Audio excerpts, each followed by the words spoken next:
എന്റെ മക്കളെ കുറച്ച് ദിവസമായിട്ട് വയലിലെയും പുഴയിലെയും കടലിലെയും മീനും ഒന്നും കൂട്ടില്ല കേട്ടോ.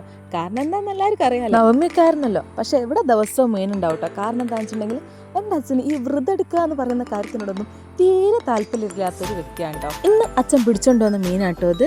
ഇത്രയും കാലം ഇതിലൂടെ പിലോപ്പിയൊക്കെ പിടിച്ച് നടന്നിട്ടുണ്ടെങ്കിലും എപ്പം നോക്കിയാലും ചൂണ്ടലിട്ടാൽ കിട്ടുന്ന ആകെ ഒരു മീൻ പിലോപ്പി ആയിരിക്കും കേട്ടോ. എന്നിട്ട് പോലും ഞാൻ ഇത്രയും വലിയ പിലോപ്പിനെ കണ്ടിട്ടുണ്ടായിരുന്നില്ല കേട്ടോ.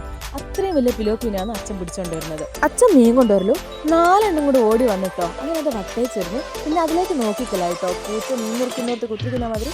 അങ്ങനെ ഞാൻ എൻ്റെ കയ്യിലെടുത്തിട്ട് പിലോപ്പിനെ മൊത്തം നല്ലോണം കാണിച്ചു കൊടുത്തു. അപ്പോഴാട്ടോ ഞാനൊരു കാര്യം ശ്രദ്ധിച്ചേ, പിലോപ്പിൻ്റെ ചെകിളപ്പൂവിൻ്റെ അടുത്തില്ലേ, അവിടെ ഉണ്ടിട്ട് ഒരു മുള്ളു മാറിയ സാധനം. അതിനെ കൊണ്ടൊന്ന് ജസ്റ്റ് കുത്തിപ്പോയി നമ്മളെ കൈ കീറിപ്പോവും. എന്നിട്ടും തന്നെ അച്ഛൻ വേറെ കാണിച്ചു തന്നിട്ടോ. അതിൻ്റെ ചുണ്ടിൻ്റെ അടുത്തുള്ളത് ഭയങ്കര പ്രൊട്ടക്ഷൻ ഉള്ളൊരു മീനാണ് കേട്ടോ. അത് പിടിക്കുമ്പോഴൊക്കെ നല്ലോണം സൂക്ഷിക്കണം.